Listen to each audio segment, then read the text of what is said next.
نبی کریم صلی اللہ علیہ وآلہ وسلم سے کچھ لوگوں نے سوالات کی، جیسے ذوالقرنین کے بارے میں اور اسی طرح جو ہے وہ اصحاب کہف کے بارے میں.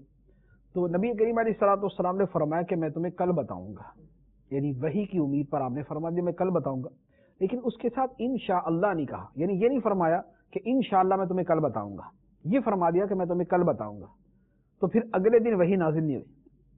اور کئی دن کے بعد وحی نازل ہوئی، اور پھر اللہ تعالیٰ نے فرمایا کہ جب آپ یہ کسی بات کے بارے میں کہیں کہ میں کل کروں گا تو ساتھ میں انشاءاللہ کہا کریں. تو یہ ہماری بھی تربیت ہے، ہمیں بھی یعنی اس کا حکم ہے کہ جب ہم مستقبل کی کسی چیز کے بارے میں کوئی بات کریں کہ ہاں میں کل کروں گا تو اس کے ساتھ انشاءاللہ کہنا چاہیے کہ میں انشاءاللہ کل آپ کے پاس آؤں گا، انشاءاللہ عز و جل میں کل تک آپ کا کام کر دوں گا. تو یوں انشاءاللہ جو ہے یہ مسلمانوں کے جملوں میں شامل ہونا چاہیے تاکہ ان کی بات بات سے اللہ تعالیٰ کی قدرت، مشیت اور اس کے ذکر کا اظہار ہونا چاہیے.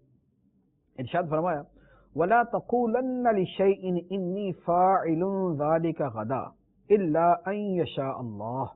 وَاذْكُرْ رَبَّكَ إِذَا نَسِيتَ وَقُلْ عَسَىٰ أَن يَهْدِيَنِ رَبِّي لِأَقْرَبَ مِنْ هَٰذَا رَشَدًا. اور ہرگز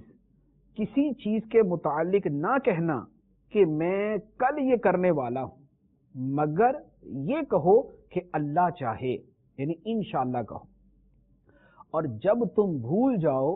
تو فوراً اپنے رب کو یاد کر لو اور یوں کہو کہ قریب ہے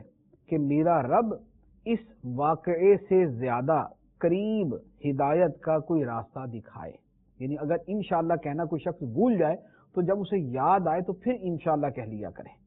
اور بقیہ یہ ہے کہ اللہ تعالیٰ اصحاب کہف کے واقعے کو سرکار اسلام کی نبوت کی دلیل کے طور پر بیان فرماتا ہے کہ غیب کا واقعہ ماضی کے اندر ہوا، پتہ نہیں کب ہوا، کیسے ہوا، لیکن نبی کریم علیہ الصلوۃ والسلام نے بغیر کسی سے معلوم کیے یہ واقعہ اللہ تعالیٰ کے بتانے سے تفصیل کے ساتھ بیان فرما دیا. اور مزید اللہ تعالیٰ اس واقعے سے بھی زیادہ قریب کوئی ہدایت کا راستہ دکھا دے تو وہ اللہ تعالیٰ کی مرضی.